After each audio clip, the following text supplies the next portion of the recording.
Bonsoir à toutes et à tous.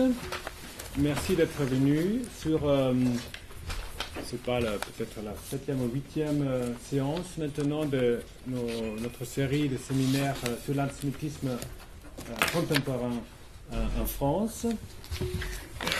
Cette série est organisée par Institute for the Study of Global Antisemitism and Policy et le GSRL, le groupe Société, Religion, Laïcité au CNRS. Et c'est comme souvent un travail d'un groupe. Et a participé Glenn Feder, qui est ici aussi, qui est au ISCAP, et Joël Alouche de Niaoun, Paul Savatsky, au GSRL, et Claudine Attias. Il y a ce soir, et j'espère qu'on va continuer un peu dans ce débat d'avoir un cadre universitaire, mais on a vu qu'on a lancé cette série de séminaires, on a développé l'idée, c'était l'été dernier. Déjà l'actualité était déjà bien présente, mais pas autant. Donc on voit que les chercheurs sont souvent ils prennent plus de temps.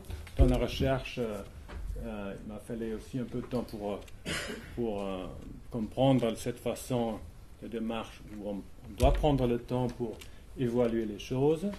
Et je suis très content que ce soir, on a Jacques Tornero qui réagit souvent rapidement sur les développements de l'actualité. Il est un expert de l'antisémitisme et du racisme également.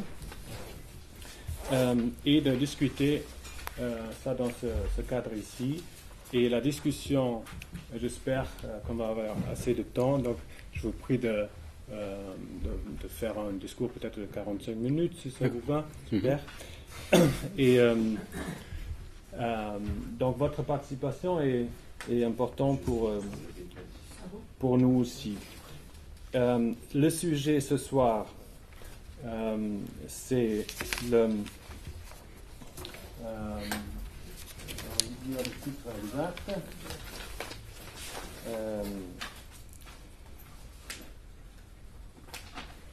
C'est la compassion pour les Juifs à la condamnation d'Israël. Voilà. Donc ça va parler bien sûr de l'antisionisme aussi. Et je peux annoncer que ce n'était pas annoncé sur un sujet similaire. Ça va être mai. Ilan Greitsamer, il va intervenir aussi sur zionisme, antisionisme, post-zionisme et antisémitisme pour en finir avec les confusions sémantiques dans le débat français. Bon, c'est prometteur. Le 20 mai. Je vais vous envoyer, si vous êtes inscrit sur cette liste, je vais vous envoyer bien sûr l'invitation. Donc, Jacques Tornero, comme j'avais dit, un grand spécialiste de l'antisémitisme et sur aussi le négationnisme. Il a fait un film qui, je crois, qui avait d'influence dans le débat. C'était en 2001, je crois, sur le négationnisme. Autopsie d'un mensonge et également un autre film sur la représentation du conflit israélo-palestinien, Décryptage, en 2002. Je ne vais pas prendre plus de temps de vous, la parole est à vous, M. Tornero. Merci beaucoup.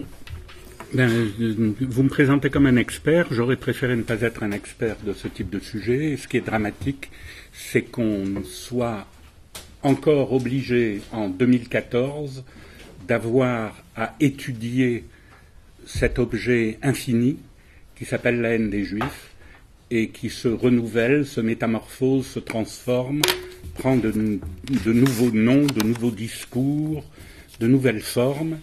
Et c'est pour reprendre le mot de Alain Finkielkraut, c'est une défaite de la pensée. Surtout après avoir estimé en 1945 et 48 cette phrase rituelle qui était « plus jamais ça », puisqu'on voit que le « ça » est sans cesse recommencé. Alors je vais limiter mon propos, parce que le sujet est immense, pour reprendre le titre du livre de Jean-Pierre Faye, « Migration du récit sur le peuple juif », qui est sorti dans les années 70, je ne sais plus très bien, où il faisait des comparaisons des discours sur le peuple juif. Faye est un grand linguiste, qui est l'auteur, linguiste et philosophe, qui est l'auteur des discours totalitaires, qui a analysé très finement le discours nazi, et puis le discours communiste aussi. Et donc, je vais essayer de voir quelles ont été les variations, les constantes, les changements, les métamorphoses, chronologiquement d'abord, et puis de la fin de la guerre, de 1945 à nos jours, donc exposé chronologique qui mettra en valeur ces changements. Et deuxièmement, essayer de conceptualiser tout cela,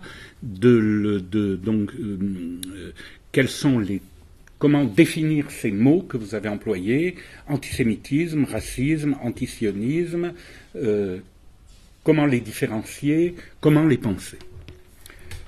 Le titre de l'exposé, c'était donc de la compassion pour les Juifs victimes, 1945. On découvre l'horreur des camps, on découvre le sort spécifique réservé aux Juifs par les nazis, et la compassion est de mise. Même si le récit de la Shoah, de ce qui n'est pas encore nommé Shoah, est quelque chose qui émeut les masses, si j'ose dire, et même qui touche le grand public. La France est sortie de la guerre, on a envie de penser à autre chose, et quand Georges Wellers, le créateur du CDJC, l'ancêtre du mémorial de la Shoah, rue Geoffroy-Lanier, fait un premier livre sur la déportation, ce livre n'est pas reconnu, n'a pas de succès, on en parle peu. Donc, on a, si je devais faire un partage, je veux bien utiliser le tableau. Voilà. Si je devais faire un partage symbolique entre les deux catégories morale et politique, morale surtout, entre le bien et le mal, en 1945, les Juifs victimes et résistants, la part juive, l'engagement des Juifs dans la résistance est quelque chose qui ne sera pas immédiatement célébré comme tel, mais qui aura été effective, y compris dans la brigade juive, à Birakem. Bon. Les Juifs sont dans la catégorie du bien. Donc, les Juifs victimes attirent la compassion et la sympathie. Par contre, dans la catégorie du mal, il y a les nazis, les collabos, Vichy. 1948, naissance de l'État d'Israël. La naissance de l'État d'Israël attire aussi la sympathie du public et des opinions. Je relisais avant de venir des textes le livre de M. Lazare, qui s'appelle L'opinion française à la naissance de l'État d'Israël. La sympathie pour Israël est générale. C'est l'État des victimes, c'est l'État des survivants. On sait que la naissance d'Israël n'est pas le produit de la Shoah, mais en 1948, c'est d'abord comme cela que l'État d'Israël est perçu. C'est les faibles qui, par la force de leur courage et de leur détermination, ont construit un pays. Et dans un premier temps, à la naissance d'Israël, tout le monde applaudit le premier député français à saluer la naissance de l'État d'Israël à la tribune de l'Assemblée nationale est un député du Parti communiste, Florimond Bonte, et qui salue le petit État qui est à la fois celui des victimes, mais qui s'est construit l'impérialisme britannique et contre les féodalités arabes. Donc on peut dire que Israël, à ce moment-là, est loin des huiles du progressisme. D'ailleurs, l'Union soviétique et les États-Unis reconnaissent immédiatement l'État d'Israël. Donc, Israël, à sa naissance, est aussi dans la catégorie du bien.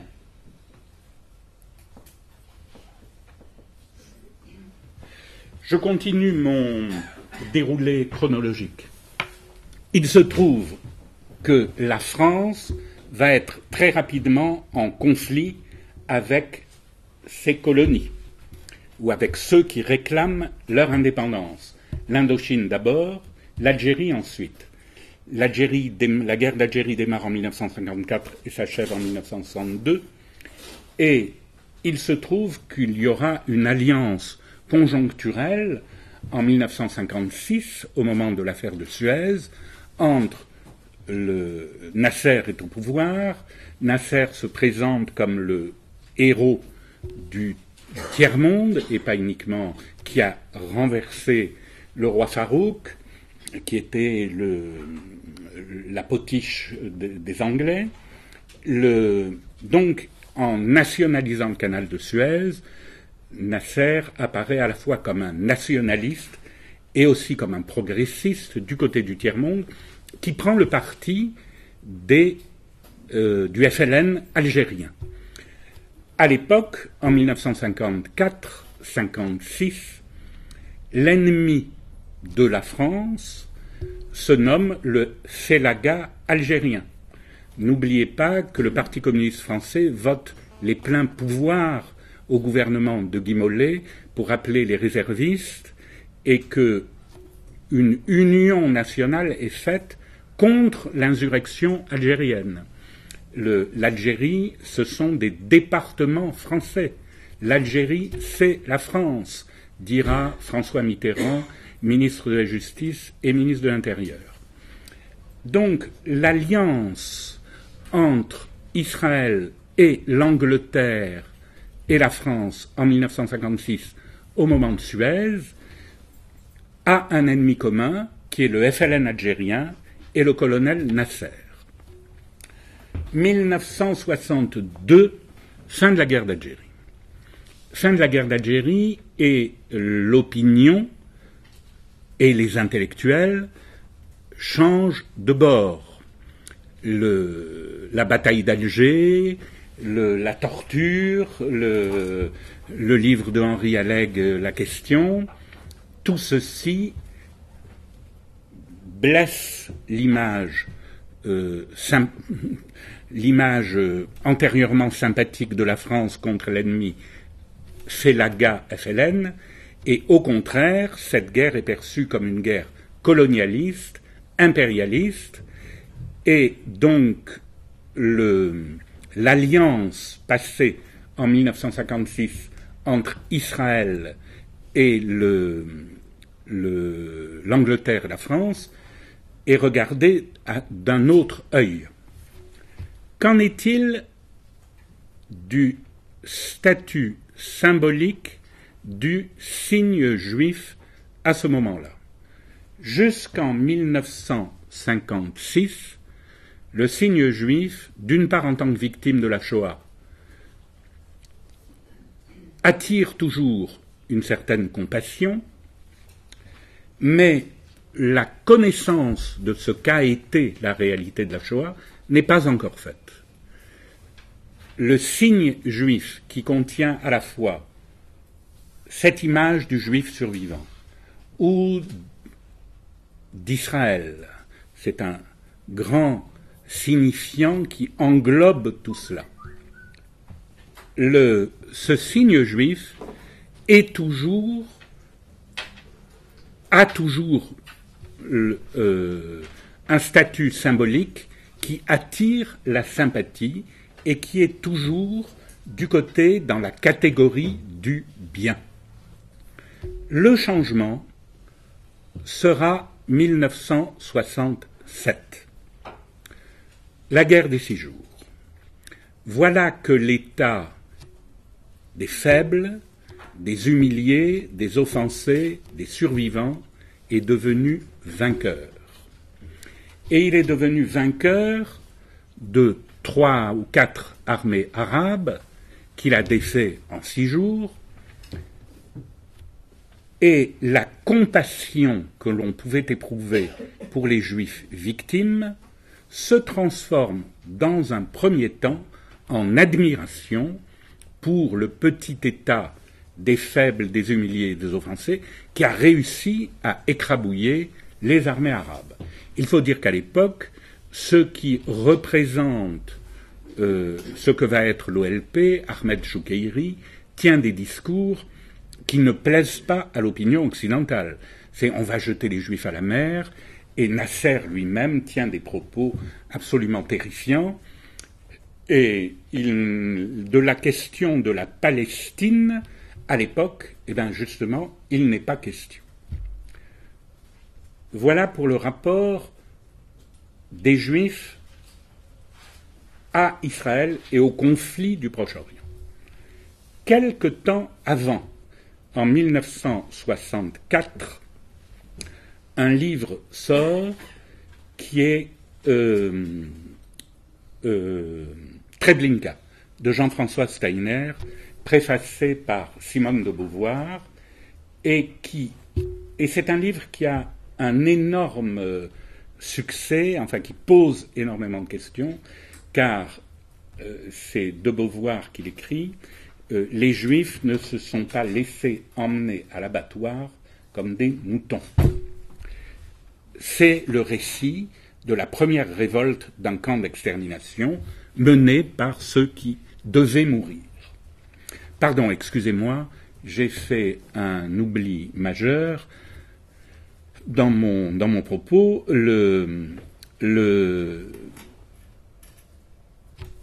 En ce qui concerne d'une part, il y a le procès de Nuremberg, d'autre part, il y a le procès Eichmann en 1961, et le procès Eichmann va avoir aussi un impact considérable sur, d'une part, l'ampleur des crimes nazis, et c'est là que naît l'expression de Hannah Arendt sur la banalité du mal, puisqu'elle en est la correspondante, tout comme Robert Badinter est aussi observateur du procès Eichmann. Le procès Eichmann va avoir un écho considérable dans la perception de ce qui n'est toujours pas nommé la Shoah. D'un certain sens, le procès Eichmann crédite la sympathie que l'on éprouve pour Israël, qui est encore une fois perçu comme l'état des victimes. Vous avez donc deux chemins parallèles. D'une part, le statut symbolique du signe juif en Europe, en Occident, par rapport à ce qui est arrivé aux Juifs pendant la guerre, et d'autre part, le signe juif porté par la relation à Israël. Le livre de Treblinka, Jean-François Steiner, conforte l'idée que les Juifs, donc en 1964, sont des combattants, se sont battus, ne sont pas restés passifs par rapport à leur extermination. Ce statut est de fait conforté par l'image de la guerre des 6 jours. Les Juifs ont combattu et ont gagné. Mais ce changement de statut symbolique en 1967 va être lourd de conséquences. Le Juif vaincu devient vainqueur. Et il est vainqueur de qui ? il est vainqueur de peuples arabes, d'armées arabes. N'oubliez pas, nous sommes à l'époque, ça apparaît très invraisemblable quand je raconte ça à ma fille, que le monde est partagé en deux à l'époque. Il y a le monde communiste et le monde libéral du côté de l'Amérique. Les jeux d'alliance partagent le monde en deux, malgré les tentatives d'émergence d'un tiers-monde qui cherche à se rassembler. Le général de Gaulle essaye de s'inscrire dans cette position médiane entre l'Union soviétique et les États-Unis. La France quitte l'OTAN et il y a un jeu, une volonté d'autonomie, d'indépendance du général de Gaulle par rapport à cette polarité. 1967, novembre 67, conférence de presse du général de Gaulle. Et au cours de cette conférence de presse, de Gaulle a la fameuse phrase sur ce peuple d'élite, sûr de lui-même et dominateur, et dans une déclaration extraordinaire, sans papier, une déclaration très compliquée, très ambivalente, où il y a à la fois une admiration certaine pour le destin du peuple juif, mais une réprobation. De Gaulle l'avait dit à Abba Eban, juste avant le déclenchement de la guerre, « N'attaquez pas les premiers. Celui qui attaquera le premier aura ma réprobation. » Il se trouve qu'à l'époque, la France est désengagée de la guerre d'Algérie. Ses intérêts, la politique arabe de la France, telle que De Gaulle estime devoir la mener, ne correspond pas à ce que la 4e République et à ce que les socialistes français avaient construit. N'oubliez pas qu'à l'époque, dans les années 56-57, Shimon Peres avait ses entrées au ministère de la Défense, et si Israël est doté de l'arme atomique, c'est grâce à la coopération atomique française, à l'aide atomique française. Donc, De Gaulle change la donne. De Gaulle change la donne, et même si sa position, De Gaulle change la donne dans sa relation à Israël. L'ami et l'allié, la fameuse phrase de l'entretien, issue de l'entretien entre De Gaulle et Ben Gurion, c'est que l'ami et l'allié, la relation est beaucoup moins forte qu'elle l'avait été, en particulier du temps de la 4e République. Le statut symbolique du signe juif, 1967, marque un tournant. On avait de la sympathie pour les vaincus, on est désormais extrêmement réservé pour les vainqueurs.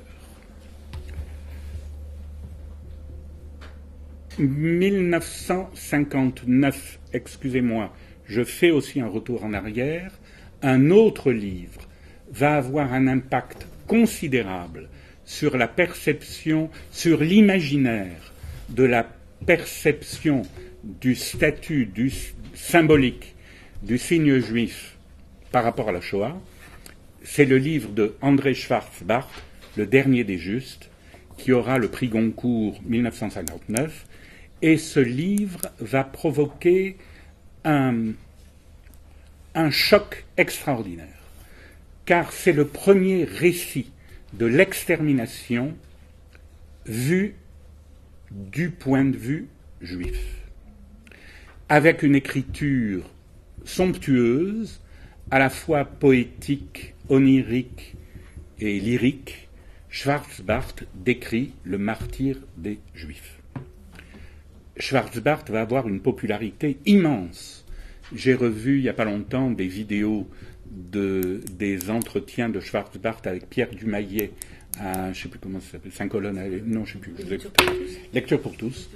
Et c'est un homme d'une modestie extraordinaire, d'une réserve extraordinaire, et il va, j'ai envie de dire qu'il va populariser d'une manière extraordinaire et il va renforcer encore plus la compassion pour les Juifs par rapport à ce qu'a été le nazisme. On en arrive donc à 67. 1968, la Révolution à Paris. Et 1968 va avoir un impact différé sur ce qui nous préoccupe. Et je pense qu'on en subit encore les effets. Je vais prendre quelques slogans symboliques. CRS-SS, il est interdit d'interdire, jouir sans entrave.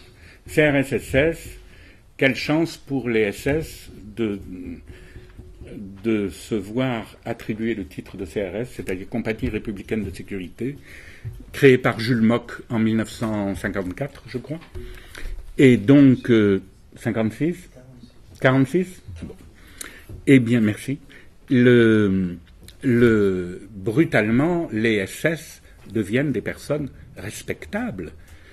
Hormis la rime, le slogan est d'une stupidité effrayante. Or, c'était l'époque de mes 20 ans, je l'ai crié comme un âne, en ne sachant pas ce que je disais, mais tout le monde l'a crié, Cohn-Bendit compris, et tout, et tout, et tout.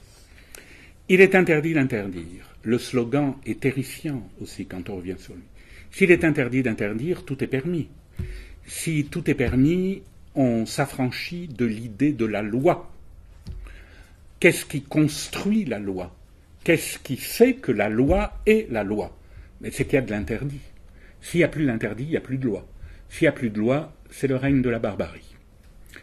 Jouir sans entrave est le produit du « il est interdit d'interdire ». Après tout, et si jouir sans entrave, c'était tuer un juif, noyer un arabe et faire une ratonnade, et on jouit sans entrave. Symboliquement, le poids de mai 68 autour de ces trois slogans, l'effet, de mai 68 qui véhicule ces trois slogans, va être terrible et on va en mesurer les effets un peu plus tard. La question Israël n'est plus aux premières lignes.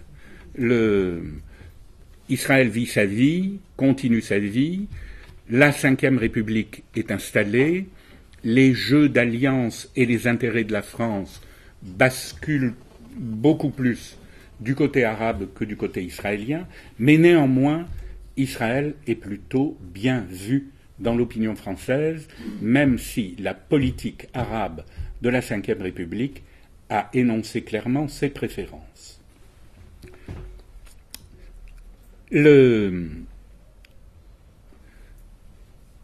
Vous voyez combien les choses se croisent entre les deux axes historiques, ce qui se passe au Proche-Orient et l'écho de ce qui se passe au Proche-Orient, et ce qui se passe en France et en Europe, et la mémoire de la Shoah.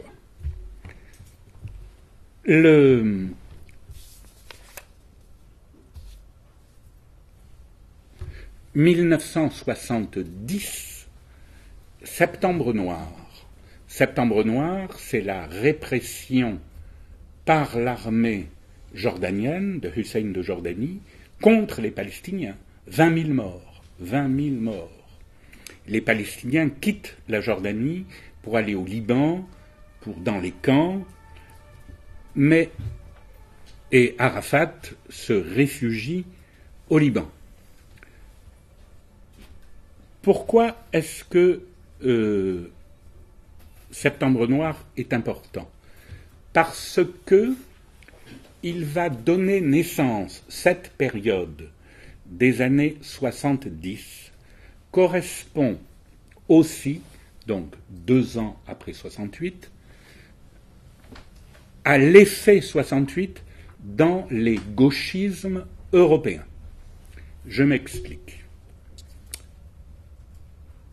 L'Allemagne, l'Italie et le Japon, les 3 pays qui ont été membres de l'Axe et qui ont donc une charge de culpabilité lourde dans les crimes commis pendant la Seconde Guerre mondiale, vont engendrer une génération après, une ou une génération et demie après, des groupes révolutionnaires violents, terroristes, fractions armée rouge allemande, brigade rouge italienne ou armée rouge japonaise, et qui vont mener des actions révolutionnaires au nom de l'intérêt des masses populaires, au nom de l'émancipation du genre humain, au nom du progrès, et qui vont avoir des actions meurtrières dont certaines cibles seront, entre autres, les Juifs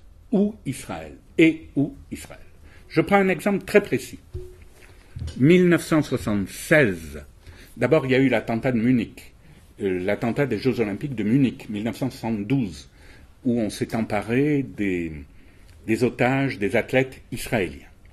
Mais je prends un autre moment symbolique plus fort, qui est le détournement de l'Airbus d'Air France sur NTB, juin 1976. Le commando qui fait le détournement de l'avion est germano-palestinien. Il est composé de 2 Allemands d'extrême gauche, issus du groupe Baader-Meinhof, Willem Bose et une jeune femme dont j'ai oublié le nom, mais que vous pouvez retrouver sur Internet. Et le film de Olivier Assayas, qui s'appelle Carlos, sur Carlos, rend compte de tout cela d'une manière extraordinaire. C'est quasiment un reportage. Des Allemands d'extrême gauche vont trier dans les passagers entre qui est juif et qui ne l'est pas. Une femme passagère, Madame Dora Bloch, revit sa propre déportation et s'évanouit et tombe malade. Et elle va être envoyée à l'hôpital à Kampala, en Ouganda. Et quand le commando israélien vient libérer les otages, tue les 2 Allemands et les 2 Palestiniens et évacue les otages, Madame Dora Bloch sera assassinée à Kampala par les sbires d'Idi Amin Dada. Ce qui est intéressant, c'est que ce sont des Allemands d'extrême gauche qui, au nom de la révolution, dans un geste rédempteur des crimes nazis, auront reconduit les gestes de ceux dont ils voulaient s'affranchir. Le nazisme avait déporté et exterminé les Juifs, les gauchistes allemands vont trier dans les passagers et vont reconduire les gestes de la génération d'avant, ces gestes qu'ils prétendaient combattre. À l'époque, celui qui va devenir ministre allemand des Affaires étrangères, Joschka Fischer, qui était devenu vert allemand plus tard, va quitter le gauchisme à partir de cette réflexion. Si nous, jeunes Allemands, au nom de l'émancipation, au nom de la justice pour les peuples, nous refaisons, à une échelle moindre, ce que nos parents ont commis, les crimes, alors il y a quelque chose qui ne tourne pas rond. Il quitte, et il le fait savoir, il quitte le camp du gauchisme allemand. Les brigades rouges vont faire la même chose. Ils serviront de poseurs de bombes pour le compte du FPLP, et l'armée rouge japonaise sera le groupe qui aura commis le premier attentat sur l'aérodrome de Lod en 1972 ou 13, je ne sais plus très bien, où sont assassinés essentiellement des pèlerins catholiques portoricains. Ce qui est intéressant, si je devais ramasser cet épisode, c'est la rédemption du crime nazi par le meurtre gauchiste. Le même se transforme, le même se métamorphose en même, en pensant qu'il est différent, mais c'est la même sauce. Quand il y a le détournement d'avions sur NTB, Libération, le journal Libération, titre « Championnat du monde du terrorisme, Israël en tête », avec un éditorial de Serge July qui s'appelle « Le temps des hypocrites » et qui accable Israël au nom de la violation du droit international dont le paisible Ouganda était le garant.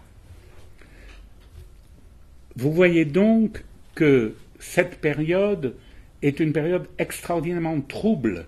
La dominante idéologique est titillée par le gauchisme. Les catégories du bien qui étaient véhiculées par les Juifs, les résistants, mais après, les Algériens, les Vietnamiens, sont désormais portés par les Palestiniens, car par tout un jeu de substitution, ceux que les Français avaient colonisés, les Algériens, qui sont des Arabes, qui sont étiquetés comme Arabes, Algériens égale Palestinien, puisque Algérien égale Arabe et que Palestinien égale Arabe. Donc la figure du bien, la figure de l'opprimé dans les années 70, c'est désormais le Palestinien. Et la cause palestinienne va devenir la cause substitutive qui renouvelle le soutien à la cause, à l'idée de la résistance, aux porteurs de valises pendant la guerre d'Algérie, au soutien au FNL vietnamien. La Palestine est la dernière juste cause. Le monde, à cette époque-là, est toujours, encore une fois, partagé en deux. Le monde communiste et le monde capitaliste. N'oubliez pas que malgré les tentatives du général de Gaulle de s'éloigner de cela, la France reste néanmoins l'allié des États-Unis. La crise des fusées à Cuba, quand Kennedy est au pouvoir, l'Amérique aura le soutien de la France. Même si à l'époque, Che Guevara et Fidel Castro sont les figures symboliques qui enflamment les rêves de la jeunesse. Les choses vont continuer avec une parenthèse sympathique qui sera la visite de Anwar el-Sadat en 1977 en Israël. Tous les espoirs sont permis et la relation au signe juif, d'une part, s'apaise, la bande Abadère est décimée en 1977, le gauchisme est en pente douce, et un espoir de paix naît au Proche-Orient. Mais ça ne va pas durer. Ça ne va pas durer car les incursions des Palestiniens qui sont désormais installés au Liban vont provoquer la première guerre du Liban en 1982. Offensive israélienne pour détruire l'OLP qui est installé à Beyrouth. Et voilà ce qu'on lit dans la presse française. Témoignage chrétien, qui est un journal issu de la Résistance, dirigé par Georges Montaron, et c'est le titre de Témoignage chrétien, je n'ai plus la date exacte, les Palestiniens dans Beyrouth comme les Juifs dans le ghetto de Varsovie. Si les Palestiniens sont dans Beyrouth comme les Juifs dans le ghetto de Varsovie, qui sont les nazis? La déduction s'opère très aisément. Autre citation, toujours tirée de Témoignages chrétiens, à l'époque, Monseigneur Capucci, est arrêté par l'armée israélienne et on trouve des armes dans sa voiture qui étaient destinées à l'OLP. Commentaire de témoignage chrétien écrit toujours par Georges Montaron. Ils l'ont mis en prison avec les voleurs. Ils l'ont mis, le L', c'est Monseigneur Cappucci. Ils l'ont mis en prison avec les voleurs. Comme ils connaissent mal l'histoire, ces geôliers-là, Jésus fut aussi crucifié entre deux voleurs. Donc Monseigneur Cappucci est assimilé à Jésus, et Monseigneur Cappucci, dans son soutien à l'OLP, la cause palestinienne devient une cause christique. Je suis obligé de regarder aussi ce qui se passe ailleurs. N'oubliez pas qu'en 1979, il y a la chute du Shah d'Iran et l'instauration de la République islamique en Iran. Donc un changement d'alliance, un changement géopolitique fondamental et la répartition des pouvoirs dans la région, des puissances, dans la région, change.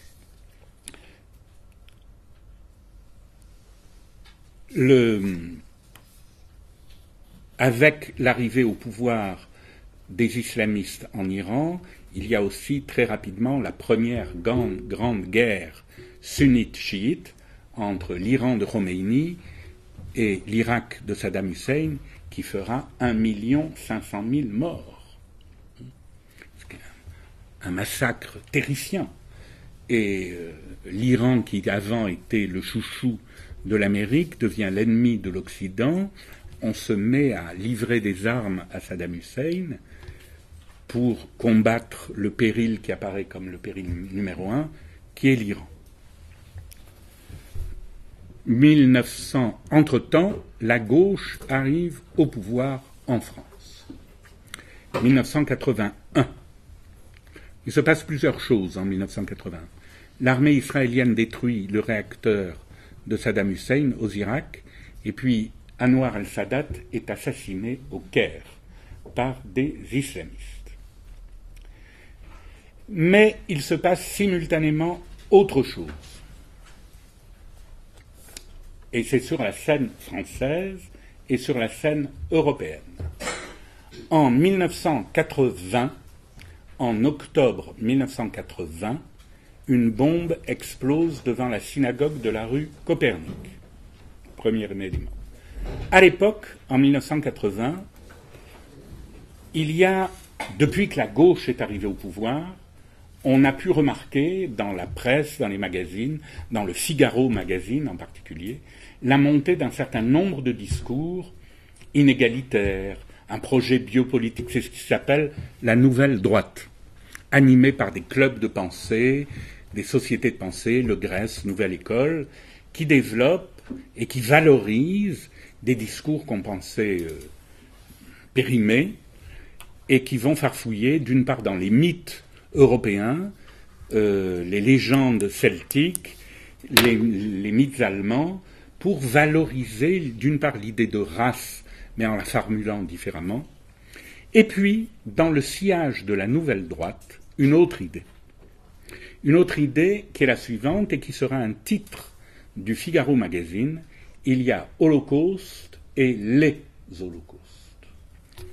Car depuis 1977, un illustre inconnu se manifeste dans les médias d'une manière tout à fait obsessionnelle. C'est un professeur de littérature, il s'appelle Robert Faurisson, et il prétend, en fonction de ses recherches, que les chambres à gaz n'ont pas existé. Et en 1977, le journal Le Monde publie sur une page entière, la moitié haute, c'est Robert Faurisson, les chambres à gaz n'ont pas existé, et la moitié basse, c'est Georges Wellers, l'historien de la déportation, qui écrit « Les chambres à gaz ont existé ». En 1977.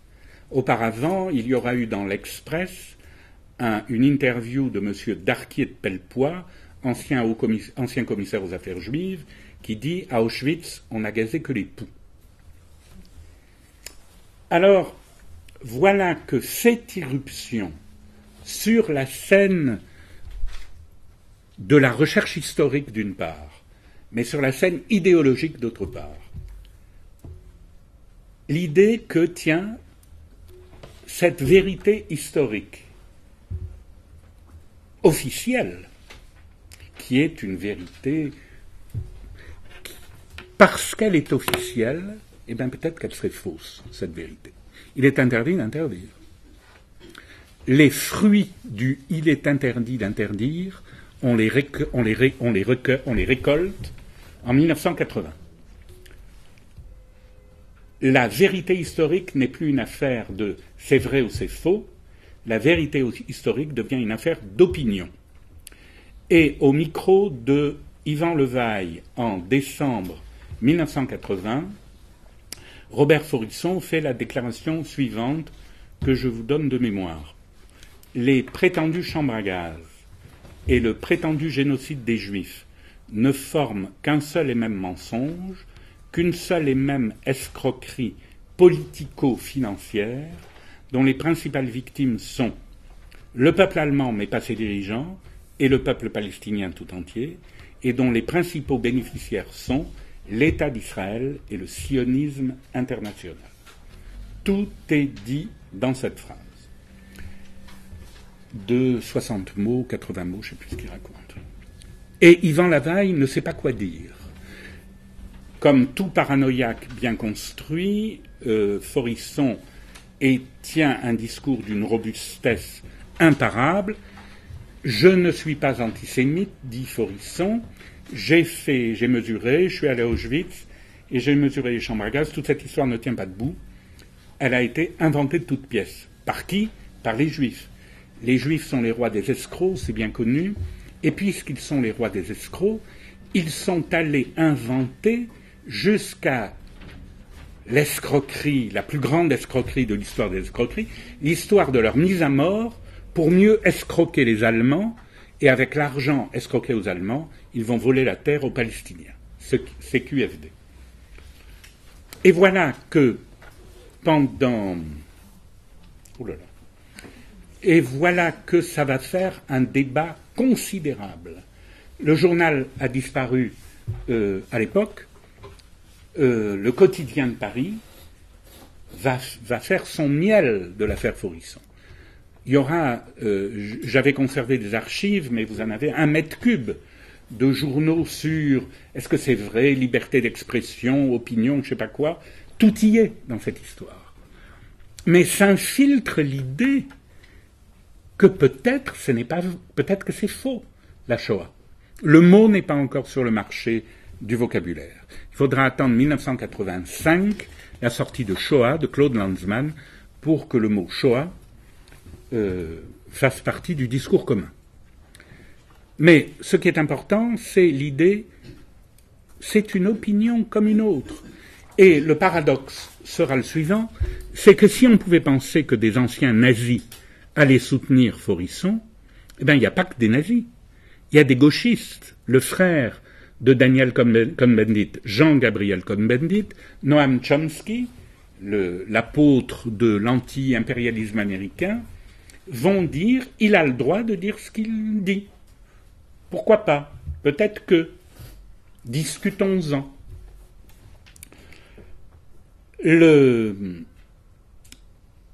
Ceci va peser très lourd.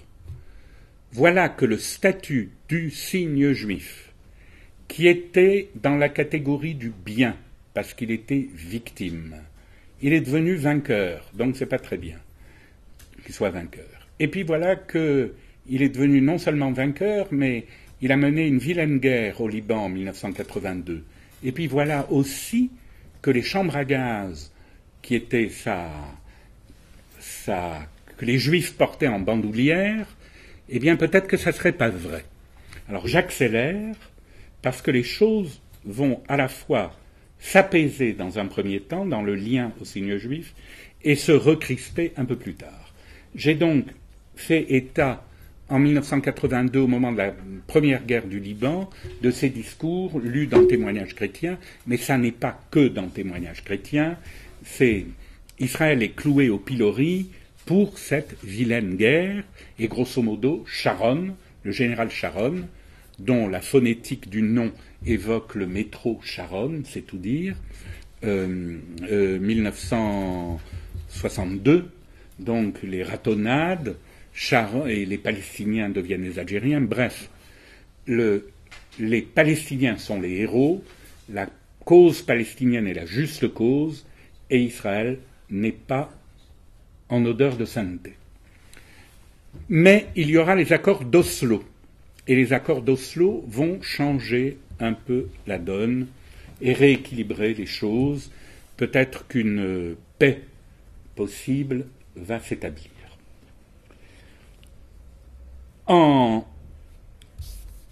Mais hélas, Yitzhak Rabin est assassiné en 1995. Par ailleurs, en 1997, en France, il y aura la déclaration de repentance des évêques de France sur la responsabilité de l'Église, ou le silence de l'Église par rapport à la Shoah, ainsi que la déclaration du président Chirac en 1995 sur la responsabilité de la France, ce que ni De Gaulle ni Mitterrand n'avaient accepté dans le malheur fait aux Juifs pendant la Shoah. J'accélère. Seconde intifada dans les territoires, l'an 2000. Révolte palestinienne armée, les accords d'Oslo ont été oubliés, répression, des morts, des dizaines de morts, des centaines de morts du côté palestinien, des dizaines de morts du côté israélien, des bombes, des voitures piégées, et il y aura, et on va... Je peux continuer jusqu'à quelle heure? 7 heures. Bon. Il y a une image, d'accord. Il y a une image symbolique qui est la fameuse image du petit garçon palestinien, Mohamed Al-Doura, mort, supposé mort, déclaré comme mort dans les bras de son père. Et Catherine Ney, éditorialiste à Europe numéro 1, dira la chose suivante, c'est que cette image de ce petit garçon palestinien tué dans les bras de son père efface, annule, remplace la célèbre image du petit juif qui est dans tous les manuels d'histoire, qui est en culotte courte avec une casquette et qui a les mains levées et qui est tenu en joue par un SS. Si le petit palestinien remplace le petit juif, qui est le SS désormais? La réponse n'est pas dite, mais elle fonctionne dans l'imaginaire de chacun. 2001, à l'ONU, à Durban, en Afrique du Sud, il y a une conférence pour réfléchir sur ce qu'est, pour faire le point sur le racisme et l'antisémitisme, pour faire le point sur le racisme. Et le seul racisme, le seul et unique racisme qui est pointé serait, je le mets au conditionnel, celui de l'État d'Israël. Il n'y a pas d'autres pays racistes, il n'y a pas d'autres... Excusez-moi, j'ai eu un oubli majeur. En 1975, il y a déjà eu une motion de l'ONU assimilant le sionisme au racisme, votée par l'ensemble des pays arabes et des pays de l'Est, et abrogée en 1991. Mais là, en 2001, c'est de nouveau une conférence de l'ONU qui dénonce le racisme au cri de mort aux Juifs. Puisque le sionisme et l'État d'Israël sont dénoncés comme des États racistes, que le sionisme est dénoncé de nouveau comme un mouvement raciste et que l'État d'Israël est dénoncé comme un État raciste, mais on ne dit plus cette fois-ci mort aux Juifs au nom de la haine des Juifs. On dit mort aux Juifs au nom de l'antiracisme, au nom de l'émancipation du genre humain. On dit explicitement mort aux Juifs.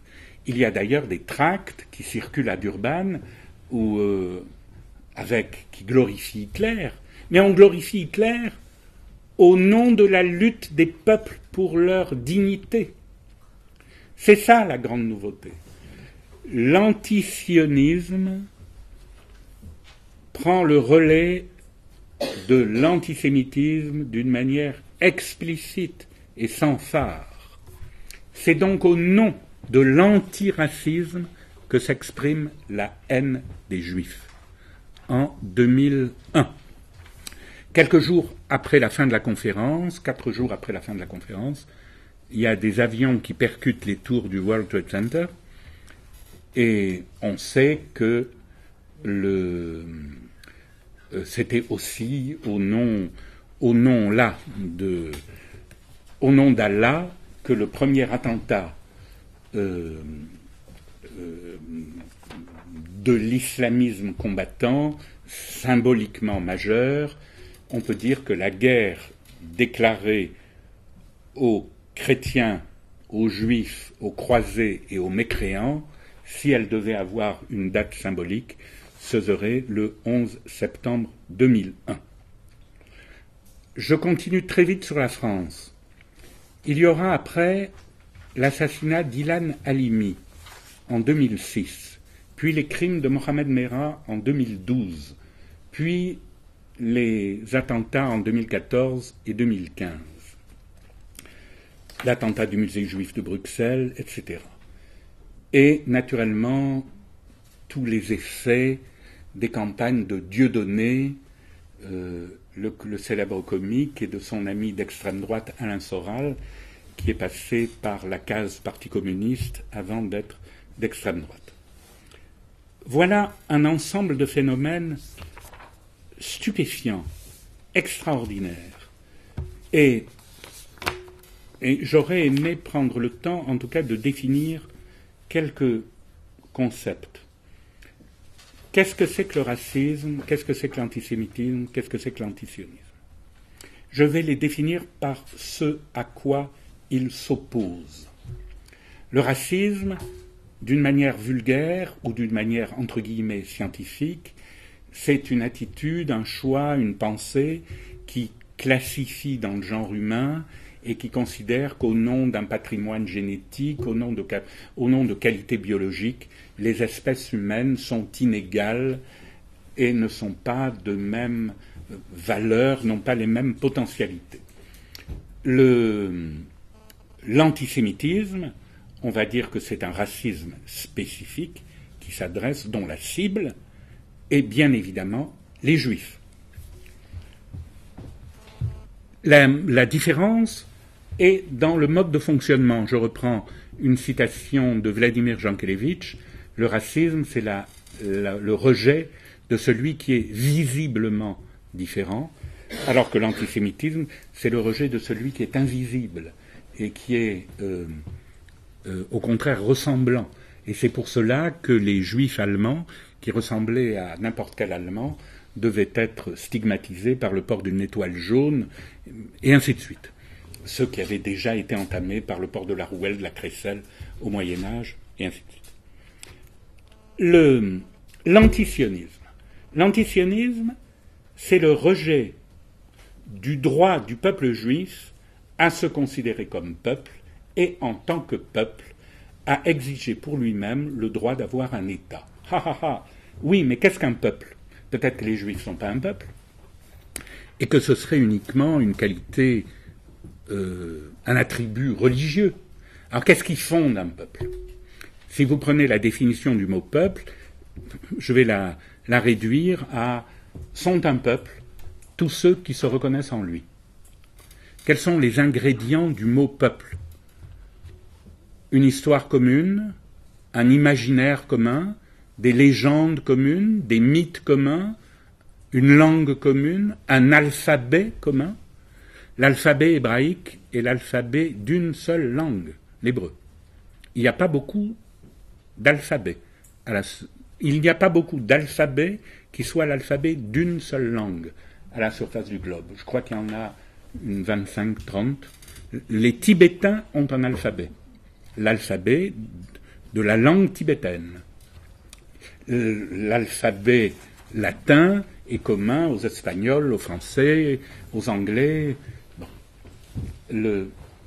Donc tous ces ingrédients qui constituent l'idée d'un peuple sont qualifiables pour l'idée du peuple juif. Si on dénie, comme le fait M. Shlomo Sand, en disant comment le peuple juif fut inventé, si on dénie aux juifs la qualité de peuple, alors bien évidemment, s'il n'y a pas de peuple juif, eh bien, la revendication du droit à un État pour ce peuple juif n'a pas lieu d'être. Mais je pense que M. Shlomo Sand n'est pas au mieux de ses pensées, qu'il règle d'autres comptes. J'arrête. Bon, on va reprendre la discussion si vous voulez bien. Voilà. Merci beaucoup, M. Tanero. C'était extrêmement riche. Donc, je vous présente rapidement Rita Armandello. Elle est historienne. Elle est au Centre d'études interdisciplinaires de faits religieux et à l'École des hautes études en sciences sociales. Elle a travaillé pendant des années, continue sur la pluralité religieuse comme objet d'histoire. Elle a publié plusieurs livres et plusieurs ouvrages aussi qui font des chapitres des livres, notamment, je crois que pour cette séance ce soir, Chrétiens et Juifs, ni les mêmes, ni tout à fait autres. C'était une publication de 2008, La religion de l'autre, la pluralité religieuse entre concurrence et reconnaissance. Et aussi, je crois, un petit chapitre dans le dictionnaire des droits de l'homme, l'antisémitisme. Mais vous trouvez très facilement les autres publications sur Internet, comme aussi Monsieur Tanero, on trouve même sur Wikipédia. J'ai trouvé que vous êtes sur Wikipédia, donc tout le monde peut maintenant facilement trouver les sources. La parole est à vous. Merci beaucoup, Gunther. Alors évidemment, comme historienne, je suis très sensible à la mise en récit que vous avez faite et à la contextualisation que vous nous avez apportée, qui je crois effectivement est un élément de compréhension fondamental, où on voit comment les différents éléments d'un contexte, qui peut être un contexte national, international, un contexte à proprement parler géopolitique, ont déterminé toute une suite d'étapes dans cette évolution. Et moi, ce qui me frappe vraiment beaucoup, c'est ce que vous montrez très bien, le basculement. C'est-à-dire que ça ne part pas du tout de rien, ça part de quelque chose qui est de très fort, qui est l'après-guerre, l'après-Shoah, et ça se transforme, ça bascule complètement. Le renversement est très impressionnant dans ce que vous avez montré. Alors, je vais être très brève parce que je pense que beaucoup d'entre vous, on a passé en revue tellement de moments que beaucoup d'entre vous doivent avoir des questions. Alors, moi d'abord, j'aurais une question sur cette expression qui est un petit peu mystérieuse pour moi de signe juif que vous employez. J'aurais voulu que vous l'éclairiez un peu si vous pouvez. Et il y a une chose aussi qui me frappe beaucoup, c'est à quel point, en fait, ce récit que vous décrivez, c'est un récit où vous avez dessiné les colonnes du mal et du bien. C'est un récit qui s'organise autour d'une vision qui n'est pas une vision simplement politique, géopolitique, c'est une vision morale. Et alors ça, sur ce point-là, qui me paraît vraiment, vraiment fondamental dans ce que vous dites, j'aurais voulu savoir si vous pensez qu'il y a une spécificité du contexte français. Et si on pourrait la relier à certains éléments, et notamment au caractère, à l'imprégnation chrétienne et catholique de la culture française. Alors ça, c'était une question un peu générale. Alors j'avais aussi une ou deux autres questions un petit peu plus spécifiques. quand vous parlez du moment Faurisson. Alors moi je suis assez intriguée, enfin étonnée même, je dois dire surprise un peu, par la façon, mais je trouve ça intéressant, la façon dont vous reliez le moment Faurisson à mai 68 et à l'interdit d'interdire. Mais je me demande s'il ne faudrait pas rajouter aussi dans le moment Faurisson la question du dévoilement et de la théorie du complot, qui sont tellement présentes à l'heure actuelle. Et moi j'ai l'impression que là, dans le moment Faurisson, il y a l'amorce de quelque chose qui est tellement présent.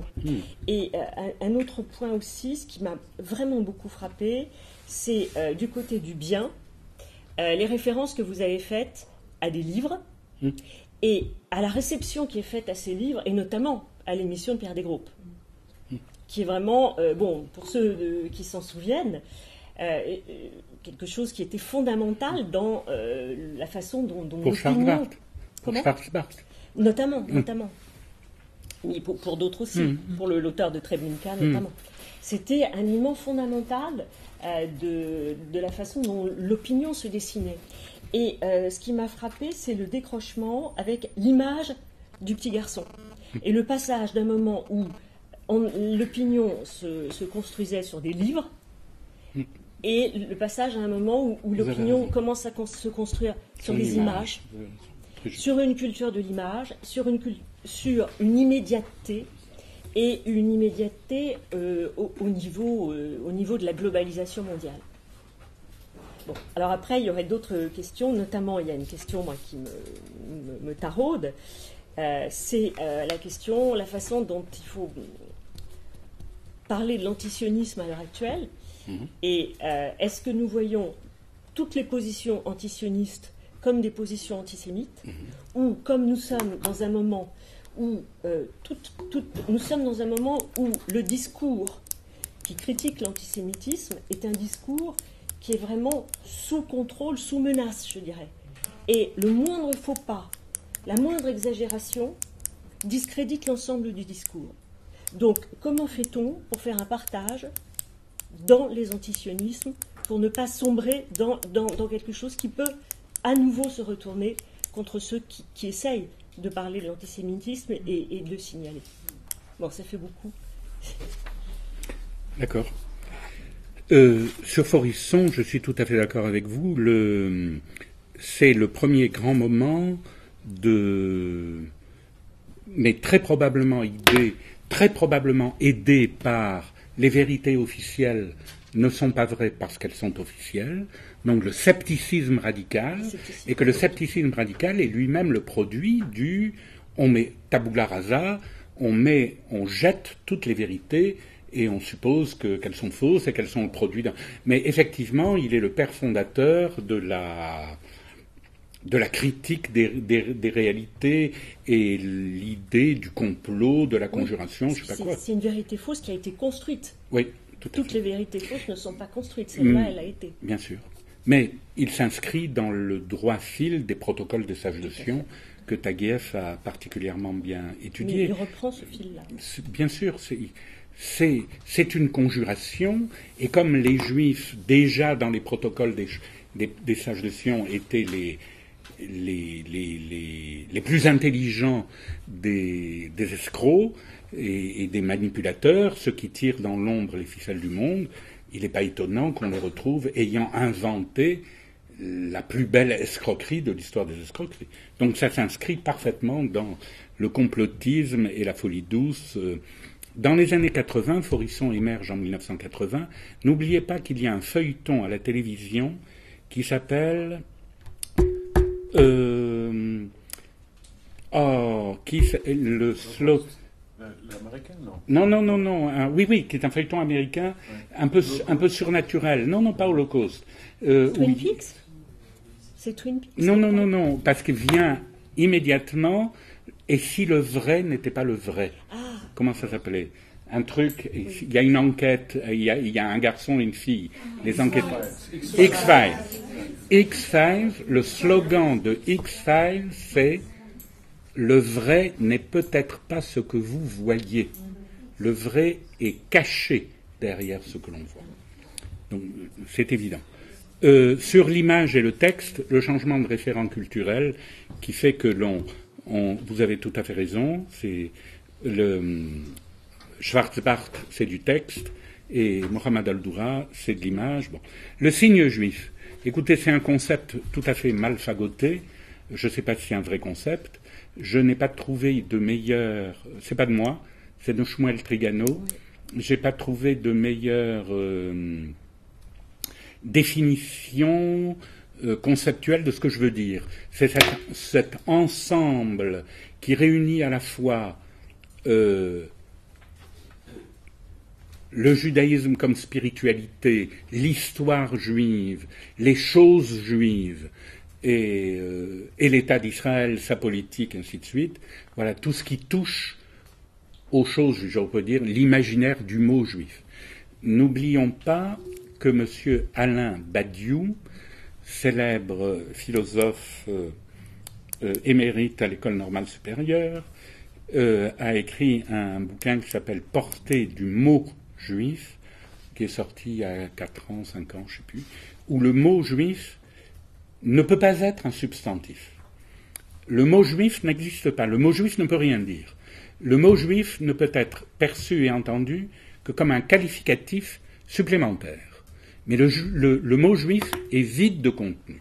Et en ce sens, le travail de Badiou est tout à fait complémentaire avec celui de Shlomo Zand. Si la singularité du mot juif désigne quelque chose qui n'existe pas, alors comment voulez-vous que ce quelque chose qui n'existe pas, s'il vous le mettez au pluriel pour construire un peuple, le peuple existe encore moins. Donc le signe juif, pour moi, c'est tout ce qui renvoie à l'imaginaire qui enveloppe ce mot. Voilà, c'est du bricolage, mais je n'ai pas trouvé mieux. Merci. Voilà. Donc, on peut peut-être prendre 2 questions à la suite, et je vous prie de poser des vraies questions. Vous pouvez bien sûr avoir votre statement, mais soyez bref, s'il vous plaît, et poser une vraie question aussi. Je vais mettre le signe d'interrogation à la fin, mais j'avoue que ce n'est pas une question, mais c'est important. Je vous propose, je vous demande, si vous pouvez être d'accord avec moi, je suis l'auteur d'un livre sur l'affaire Al-Doura, que ce n'est pas une guerre d'image, c'est une guerre de récit, parce que l'image est vide de toute qualité dramatique, alors que l'image du garçon... Madame ne portait pas, c'était sur l'image du petit garçon dans le ghetto de Varsovie. Oui, mais cette image... Mais aussi, c'était sur la correspondance des images. Oui. Je voudrais juste signaler que c'est le récit qui fait que les gens pensent qu'ils ont vu quelque chose, mais que l'image est totalement vide de qualité dramatique, alors que l'image en question. C'est pour ça que je dis que c'est une guerre de récit, parce que c'est ce qu'on avait dit au sujet, c'est dire que c'est le blood libel qui revient et qui ouvre la voie à cette persécution des Juifs. Mais bon, interrogation, est-ce que vous êtes d'accord avec moi? C'est la question. Merci, Mibra. Voilà, une autre Mais question. moi, je suis aussi historienne comme madame, et il se trouve que j'ai passé plusieurs années à travailler sur... Je suis spécialiste du catholicisme français contemporain. Alors donc, j'ai travaillé sur la manière dont les catholiques voyaient Israël. Alors, d'une part, je voulais dire que quand on a parlé tout à l'heure du contexte catholique, vous auriez dû évoquer, M. Tarnero, le Concile Vatican II. Oui. Parce qu'il y a un texte qui est majeur et qui a produit dans les milieux catholiques, et pas seulement français bien sûr, une évolution qui se poursuit et qui est considérable. Vous avez et raison. qui va dans le sens que vous souhaitez, bien sûr. Bon, ça c'est une première chose. La deuxième, c'est de dire que quand vous avez parlé tout à l'heure de 1970, il y a aussi autre chose en 1970. Il y a la première conférence mondiale des chrétiens pour la Palestine, avec 120 pays qui se réunissent à Beyrouth. Et c'est la conséquence de la guerre de 1967. C'est la conséquence de ce grand tournant, tout le monde le sait bien. et de l'occupation des territoires palestiniens. Parce que soudain, pour les catholiques, et pour les catholiques français, puisque c'est ce que j'ai étudié, la vision d'Israël change. Israël est devenu conquérant. Et Israël est devenu un occupant, avec tous les inconvénients attachés à cela. Et ces chrétiens, parce que ce n'étaient pas uniquement des catholiques antisionistes, ne sont pas des terroristes, bien entendu. Ce sont des gens sur la scène publique. C'est d'ailleurs à ce moment-là, en 1967, que le témoignage chrétien s'intéresse aux problèmes palestiniens. Il ne s'y intéressait pas avant. C'est quand même aussi intéressant de voir que c'est vraiment là le tournant. Et la question Et la question, c'est de vous dire que la repentance des évêques de France, c'est pas la repentance des évêques de France, j'ai bien étudié la question, c'est la repentance des évêques qui ont eu un camp accueillant des Juifs en France pendant la guerre. Ce qui est fort important de mettre comme différence. Parce qu'à la conférence de tous les évêques français, il y avait des réticences considérables sur le fait d'une repentance pour des événements pour lesquels ils n'étaient pas, eux, directement concernés. Ce n'est pas tout à fait une question, je prends des excuses. Je n'ai pas entendu la question. Est-ce que vous voulez faire un commentaire ou, Non, je suis d'accord avec vous, madame, que j'aurais dû parler de Vatican II. C'est effectivement un moment très important dans le regard porté par l'Église sur le fait juif, la relation du christianisme au judaïsme, c'est évident. N'oubliez pas aussi, pardon, alors je fais un ajout, il y a eu aussi l'affaire du Carmel d'Auschwitz dans les relations judéo-chrétiennes qui ont été une pierre extrêmement importante et qui finalement s'est bien réglée au bout du compte. Voilà. Je n'ai pas d'autres commentaires à faire. bon, si on fait des commentaires, je peux faire un commentaire très bref aussi. Monsieur Badiou, et c'est pas la première fois qu'on invoque dans cette série de séminaires, c'est pas pour rien. Et aussi l'affaire Adoura, c'est aussi pas la première fois qu'on discute, et je crois que on doit en parler encore plus. Moi, je je serais suis très très content intéressée par que vous ayez écrit ce livre. C'est très intéressant que vous ayez travaillé dessus. J'espère que, je ne sais pas si on peut le faire circuler, si vous voulez. Voilà. Okay. Est-ce qu'il y a d'autres questions ou commentaires, au moins avec une question à la fin? Martine, elle va poser une question, c'est sûr. Et, je reviens sur le terme de signe juif. J'ai l'impression que, un peu comme il est trop employé comme global, comme ça, et peut-être que, de même que Badiou interdirait au mot juif d'être un substantif, l'expression signe juif, qui réunirait tout ce qui renvoie à l'imaginaire autour du mot juif, est trop global et trop, comment dire ça, est trop loin, même aussi du réel, j'ai envie de dire ça comme ça, de ce qui se passe, pas seulement en France, mais aussi au Moyen-Orient, etc.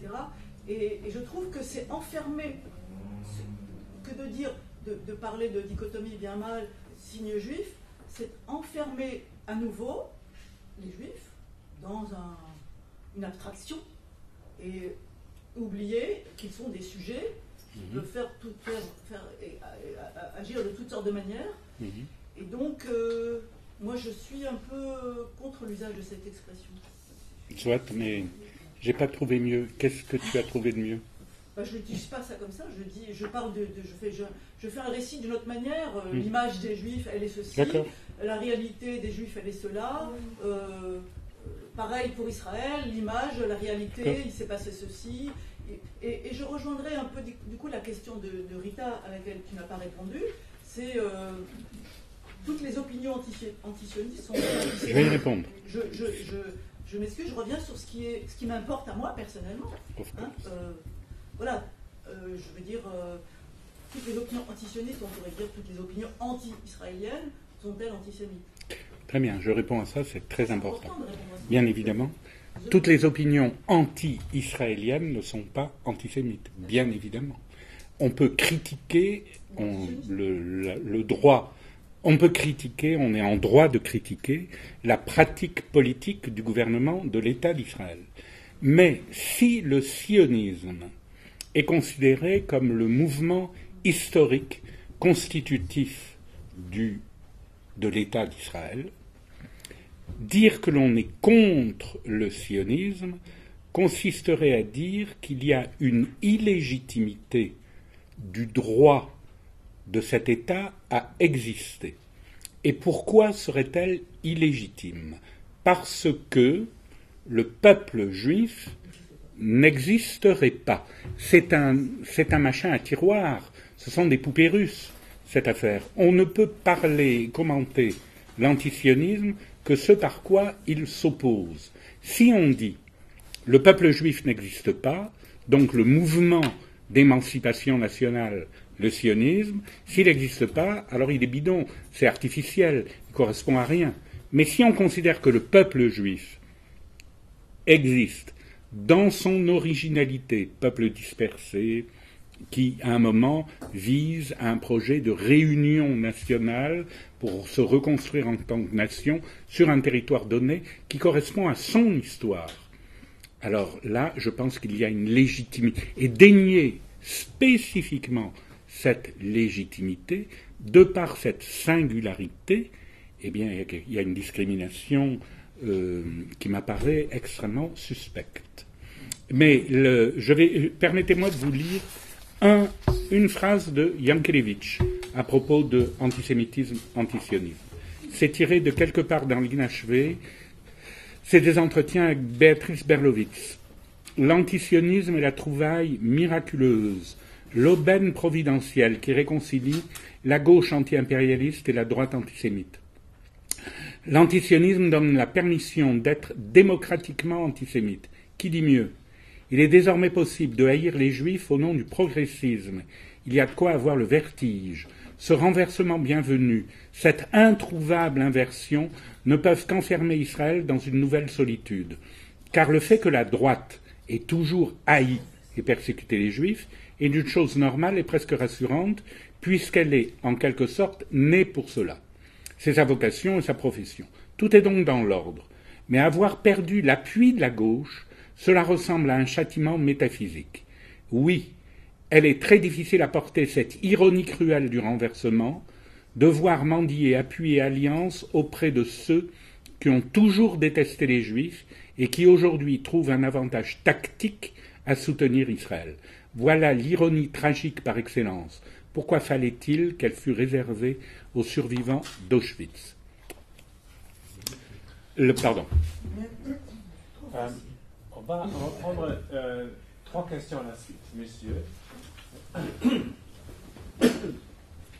J'ai été très intéressé par ce que vous avez dit sur Faurisson, parce que j'ai une petite expérience personnelle avec ce personnage que je n'ai jamais raconté.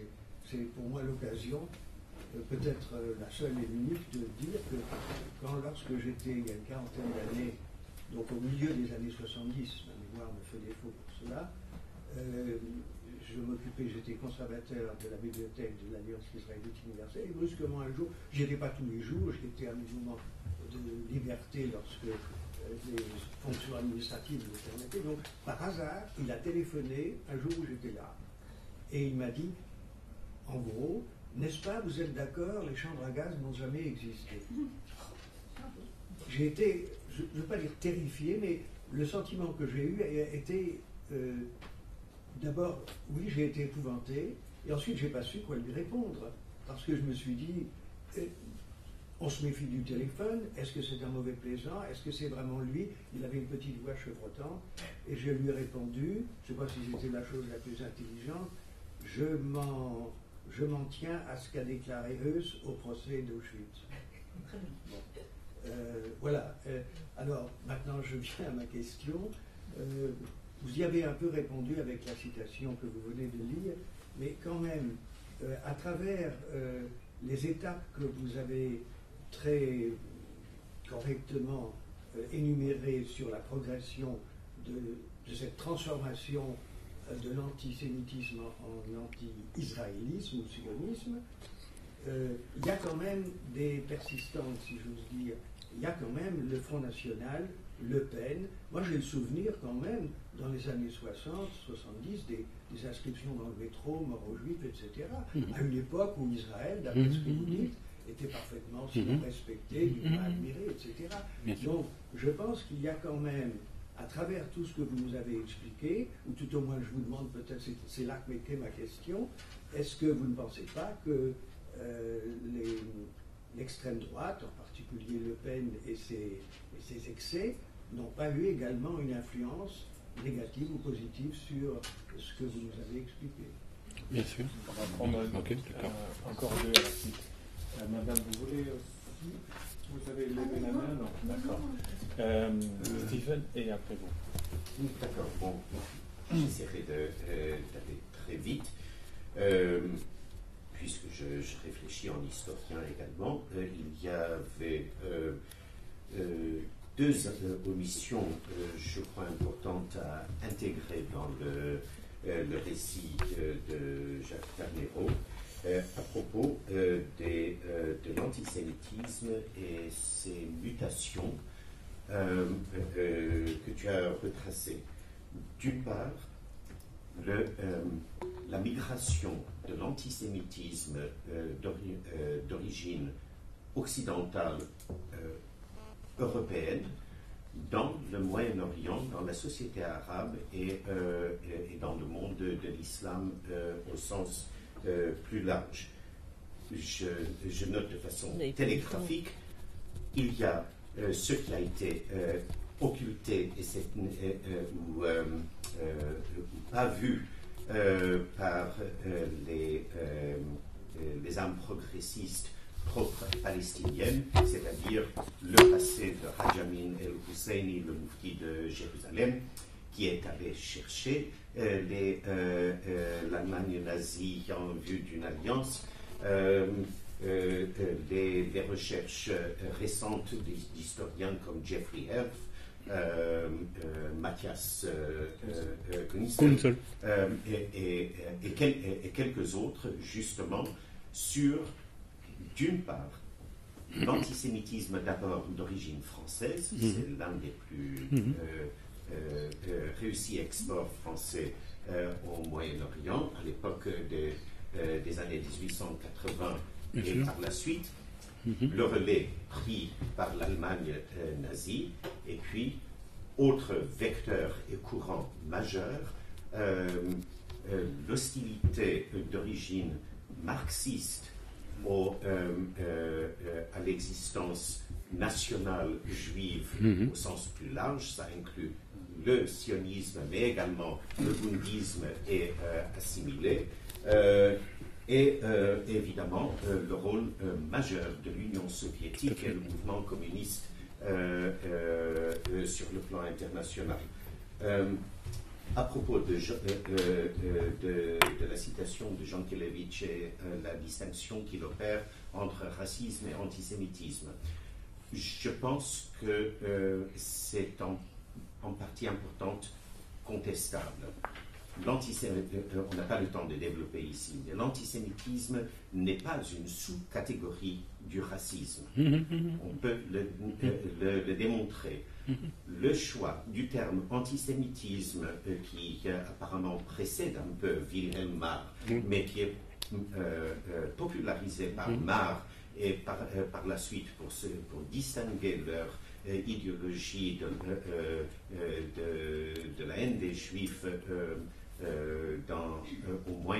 au Moyen-Âge d'origine chrétienne, est un discours justement qui vient se greffer et repenser et articuler en d'autres termes laïques une haine préexistante. Et si on pense par exemple à quelqu'un qui avait vraiment la haine des Juifs comme Guido von List, le terme race ne figure pas dans ses écrits. Donc, je pense que là, il y a une clarification à la fois terminologique et conceptuelle et historique à faire. Sur le signe juif, j'ai bien peur que ça fait le jeu de gens qui ne sont pas tatascotés. Paradoxalement, ça joue en même temps la réification et l'abstraction. Il vaut mieux, à mon sens, essayer de réfléchir en termes de perception des choses juives et des juifs, ce qui le sort justement de la catégorie du substantif et met l'accent sur le processus, et surtout le processus de perception et de cognition, la manière de penser un objet. Une dernière chose, pardonnez-moi, à propos de l'antisionisme. J'ai moins aimé ta manière de commencer ton explication, j'ai mieux aimé la suite. L'antisionisme, au mieux, s'apparente aux préjugés de la même famille que les sentiments et attitudes anti-françaises, anti-américaines, c'est-à-dire cette globalisation qui passe nécessairement par des stéréotypes. Je trouve que là, on est dans un domaine contestable et répréhensible. D'où mon accord avec la fin de ton explication. S'opposer aux projets, aux entreprises collectives majeures d'un peuple, n'est-ce pas, situe le propos dans le domaine du préjugé qui, avec une frontière tout à fait perméable vers des haines plus avérées et traditionnelles. Ces mythes-là sont prêts à l'emploi pour qui se met sur cette voie. Et je pense que, toute dernière remarque,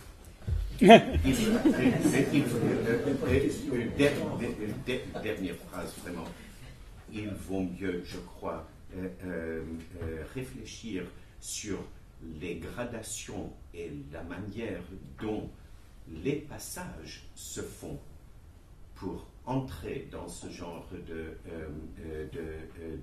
pensée et en se mettant sur la glissade vers justement ce qu'on appelle, je n'aime pas le terme, l'antisémitisme, et il vaut mieux penser en termes de Judenhass et ses variantes. Pardonnez-moi, j'ai été trop long. La dernière question, oui, commentaire. Alors, pour répondre à de l'immigration, est-ce que c'est pas Jean-François Poncet, ministre des Affaires étrangères, qui a parlé de l'abus d'Israël sur l'espace de l'Ouganda au moment de l'intervention? Ça, c'est une question que je vous pose. Ce n'est pas... Ouais, c'est un peu ça. Ça, c'est une première chose. Vous avez parlé aussi de 68, mais vous avez ignoré le côté un peu libertaire, bon enfant, avec des déviations qui ont suivi. Yoshka Fischer a été un peu dans ce moment de rêve, et puis après il s'est réveillé. Bon, il est tombé dans l'écologie. C'est pas ça qui va sauver beaucoup de choses, mais en même temps, c'est mieux. La troisième chose aussi que je voulais vous dire, c'est au sujet de Catherine Ney, qui était, avec son dérapage, son alter ego, qui s'est dit toujours sur antenne 2 à l'origine de l'affaire Algora, la procédure continue, mais qu'est-elle devenue? Qu'a-t-il eu à la suite de ce dérapage de sa part dans les médias, dans la confrérie des journalistes? Il y a une notion de probité intellectuelle et d'honnêteté intellectuelle. Y a-t-il eu un mouvement quelconque en ce sens? Rien. Qu'est-elle devenue? Elle a continué d'évoluer dans l'organigramme. Et donc elle va être à la direction d'Antenne 2 bientôt? Peut-être? Je sais pas. Merci beaucoup pour toutes les questions et commentaires. Je trouvais ça extrêmement riche, mais vous avez le dernier mot. Bon. avant l'apparatif. Bon, on a manqué de temps. Par exemple, il aurait fallu aussi parler dans la genèse de l'antisémitisme et anti-israélisme féroce et farouche, la responsabilité d'un Louis Massignon. Donc c'est fondamental. C'est le Lorenz d'Arabie français, c'est Louis Massignon, et c'est à la fois une pensée inspirée par une vision religieuse du statut des Juifs en Palestine et en même temps un amour mystique de la cause arabo-musulmane. Tout ça joue aussi. De la même manière que Steve Uran l'a rappelé, il aurait fallu parler beaucoup plus du rôle de l'Union soviétique, du lien du mouvement communiste, d'une part soviétique et pas que soviétique, aux faits sionistes. Tout ça est bon, mais un personnage comme Garodi, par exemple, est un personnage essentiel. J'aurais dû en parler. Le basculement de l'antisémitisme hérité des catégories de l'Occident dans le monde arabe. Et là, je voulais vous lire très brièvement et très rapidement un texte absolument fondamental de la dimension, c'est dans Politique internationale, l'été 1982, et c'est une interview de Ahmed Ben Bella, le premier président de la République algérienne. Été 1982, Politique internationale. Donc c'est c'est sur l'irrédentisme absolu. Les Juifs n'ont pas le droit d'être en terre de Palestine. Et voilà ce qu'il dit.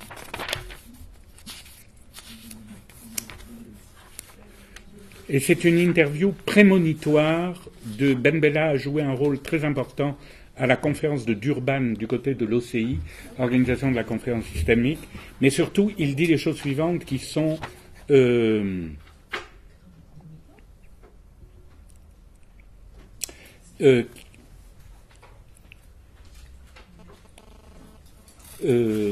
qui permettent de comprendre le moment présent, en particulier par rapport à l'islamisme. Quel est votre sentiment au sujet des accords de Camp David? Camp David n'est rien d'autre qu'un blocage total des... Quant à Sadat, il a donné un coup de poignard à la nation arabe. Sa politique allait à l'encontre de celle de Nasser. Et il continue, écoutez, au risque de vous choquer. Je vais vous dire quelque chose que l'on n'entend plus guère aujourd'hui. Jamais les Arabes n'accepteront le fait sioniste. Je suis un Arabe. Et la Palestine ne concerne pas seulement les Palestiniens, mais tous les Arabes. Même si les Palestiniens, sous la contrainte, finissent par adopter une quelconque solution, les Arabes n'accepteront jamais pour autant l'État d'Israël. Non, jamais le peuple arabe, le génie arabe ne toléreront l'État sioniste. Quelle doit être l'issue du conflit?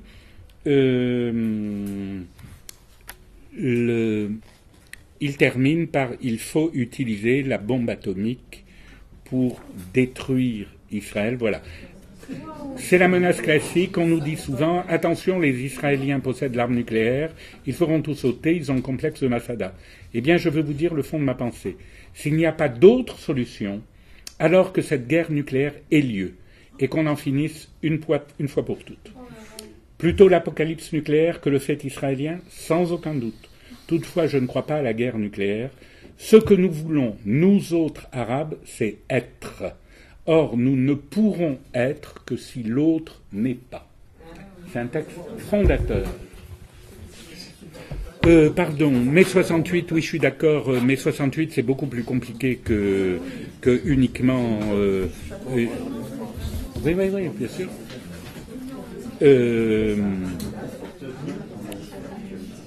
Je suis aussi d'accord avec ce qu'a dit Martin Cohen sur le mauvais terme conceptuel du signe juif.